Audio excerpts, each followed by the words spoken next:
Hey guys, so I just got done making the video on the Mercedes, driving it and fueling it up. So I thought I'd just do a video just on starting up both of the diesel vehicles. I just had to get my car out because I had to run a little quick errand on it.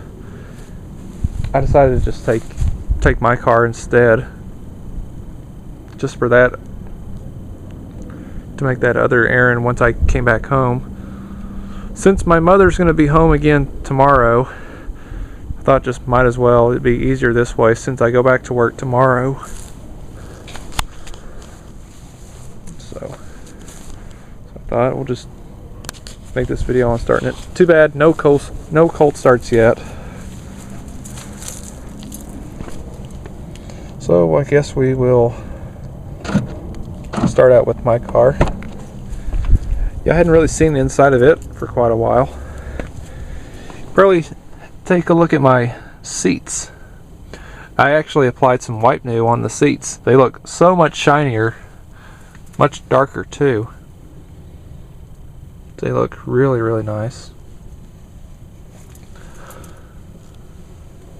So I actually did vacuum the floor mats on this last week,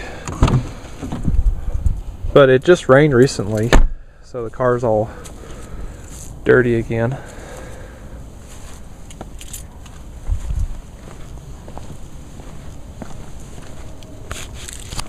Yep, did all the seats, including the ones in the back too.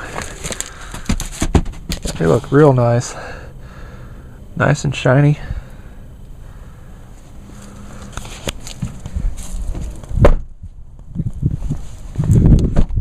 Really good. That's what somebody says, you know, it's all detailed for retail.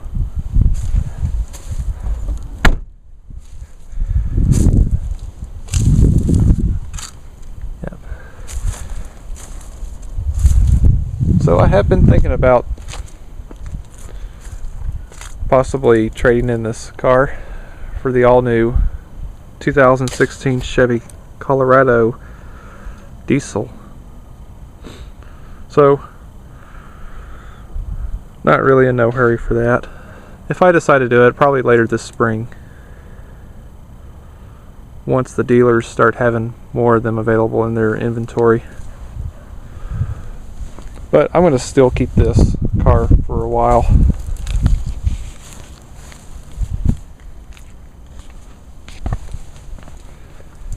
So, yep. So we'll go ahead and start this one up. I'm going to actually remote start it. Why not? And so on how to remote start a GM vehicle, this will go to either Chevrolet, GMC, Cadillac, or Buick. Even though their key fobs will be different, all you do is push the lock button twice, hold the remote start button for about 3 to 5 seconds, and the vehicle will start.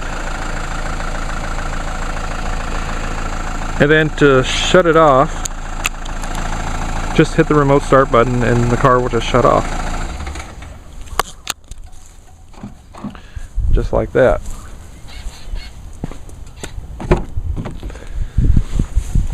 So this thing now has 12,443 miles.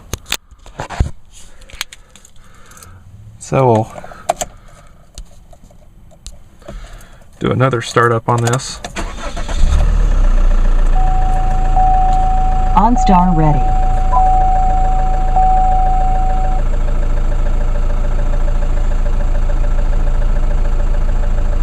So cool. You can say hands-free calling, turn-by-turn directions, OnStar info, virtual advisor, help, or say a command like call.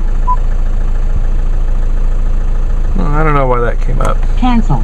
Thank you. Goodbye. Yeah, sorry about that. So, yeah.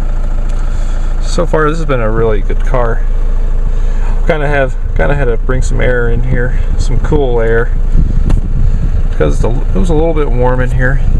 even though my car does say 46 degrees, that's the outside temperature.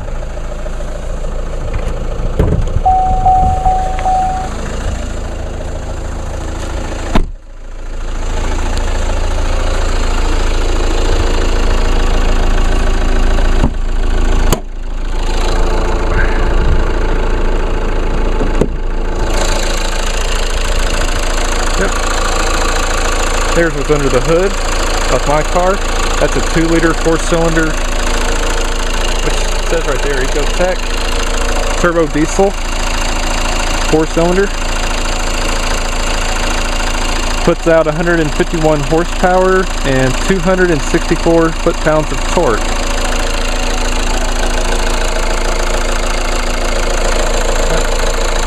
Right there's the turbocharger.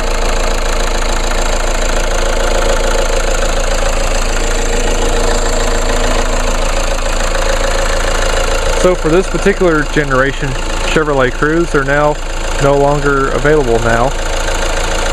Now that the 2016 Cruze are just now starting to make their way to dealerships now. Which unfortunately, they only have just one engine option. It's a 1.4 liter turbocharged engine. Gas, obviously. But GM has been saying that they'll probably bring back the diesel engines for 2017. And also for 2017, they're going to have another Cruze called the Cruze Hatchback. It's going to be kind of like a mini, almost like a mini crossover, if you think about it. So, seems to look, they look really nice. But not to worry, the diesels will obviously be back.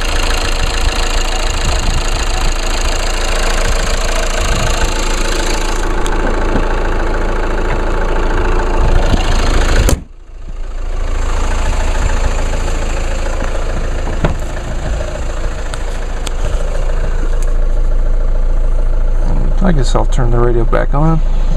Okay, shut it off.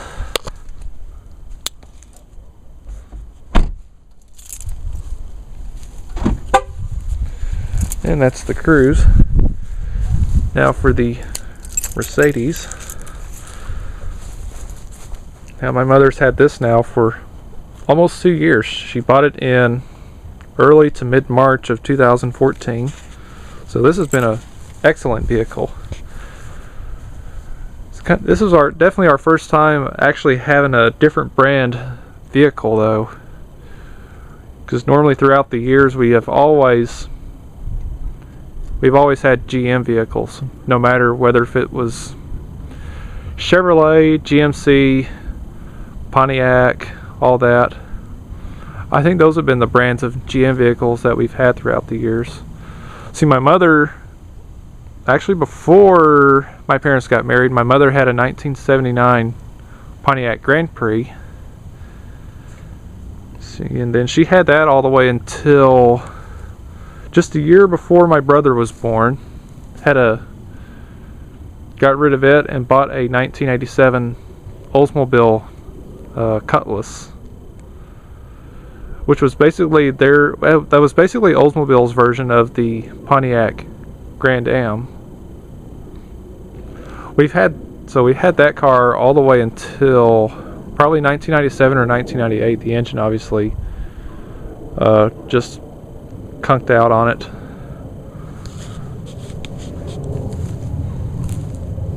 And I think just before I was even born, my dad bought a 1984 GMC Sierra with the 305 engine in it and a four barrel carburetor.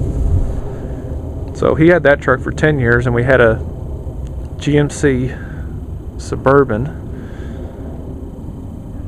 and then we had that for about maybe 8 years, and we got a 2003 GMC Yukon XL, and then we traded that in for the 2006 Chevrolet Impala and the 2006 Chevy Cobalt that my dad still has, which y'all have seen the Impala in the previous videos.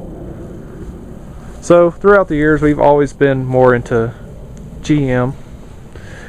I think mainly just because, see, my grandfather worked at the GM plant here in Arlington, and he's obviously a retiree from there. So that's one nice thing, and also we get a discount from my grandfather every time whenever we purchase any GM vehicle, no matter what the brand. So throughout the years, I'm still gonna stick with GM. Now, considering that my brother has done whatever he could to try to get me to buy a Mercedes-Benz, but I just don't have the money to like purchase a brand new Mercedes-Benz. Don't get me wrong, they're nice, but they're just, I don't really have loads of money to be spending that much on a vehicle like this. Now, on a vehicle like this, I think my mother paid somewhere almost close to $50,000. That's practically almost as much that my parents actually, when they bought that 2003 GMC Yukon. So, I don't know, just seems a bit overpriced, but whatever. So here's the key fob for this car. So there's your unlock, your lock, the trunk release, which actually the back door obviously. But for this vehicle, since it has a smart key system, there's no need to have the key fob on, having them in your hand, so just have the key fobs in your pocket. Just grab the inside of the door handle, it locks, and then to lock it, put your finger right here, like wait a few seconds, and then grab it again, it unlocks. Simple as that.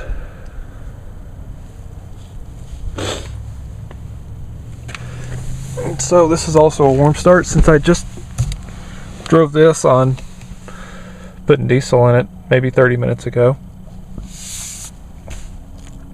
Since being that this has the smart key system in it,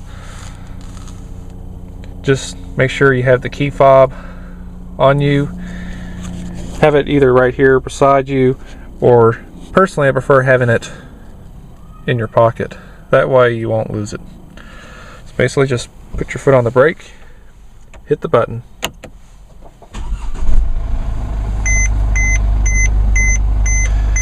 Yep, simple as that. I'm not going to show you all the mileage, which y'all already know what it is from the little drive video on it.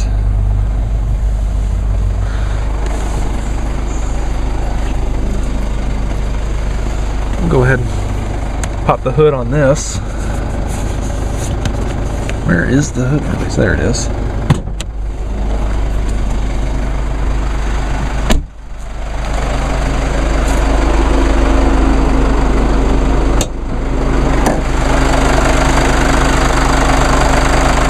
And this right here, what you got here is a 2.1 liter 4-cylinder twin turbo diesel.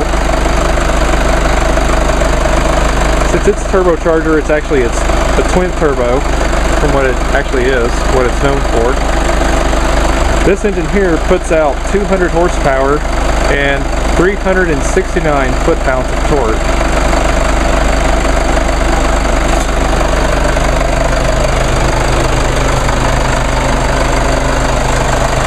Yep, really smooth and quiet running.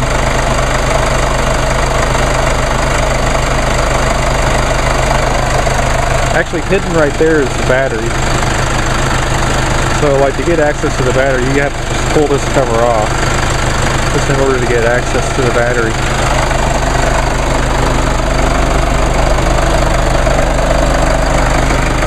That's your brake fluid, windshield washer fluid, your antifreeze. No power steering fluid because this has electronic power steering.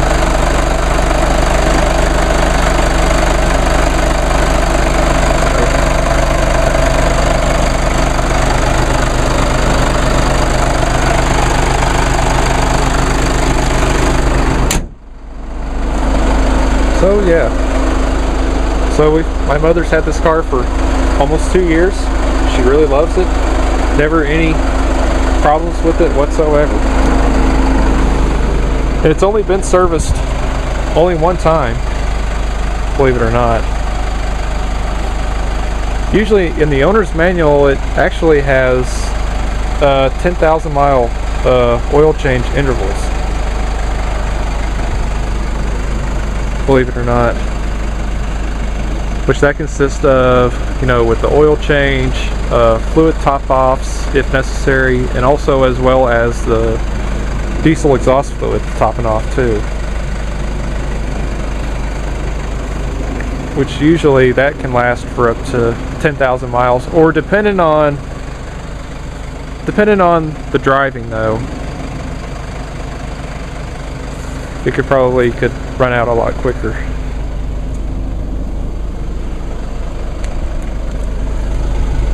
Yep, dual exhaust.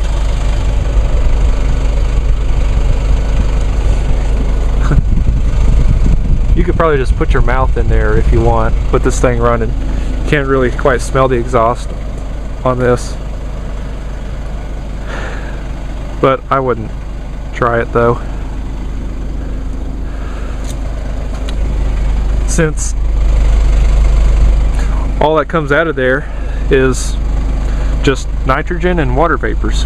That's just all that comes out of the tailpipe on these. Works good on warming up your hands though too, if your hands are cold. Nice hand warmers.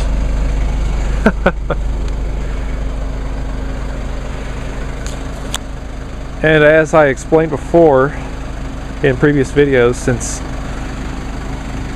with this particular diesel vehicle it has what's called the SCR system, Select Catalyst Reduction, and also as well as a diesel particulate filter. So how it works is that, of course, the exhaust enters the diesel particulate filter to filter out all the carbon particles, or the soot, which is what you would see that would come out in diesel engines, like black smoke or soot. So that gets trapped by the particulate filter, and so all of the exhaust that passes through the particulate filter, a mist of diesel exhaust fluid, which is a mixture of urea and deionized water, sprays into a mist in through the hot exhaust stream, which that forms into ammonia, and then all of that enters into the Select Catalyst, having a tongue twister here, enters through the SCR system, or Select Catalyst Reduction, where they react chemically and you get a form of water vapors and nitrogen. That's what comes out of the exhaust, which that results in very little emissions. Practically helps reduce it to almost nothing. You could probably run it in an indoor building and not have any problems.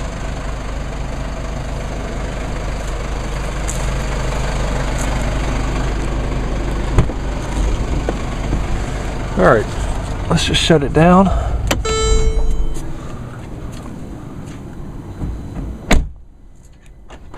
Lock it up.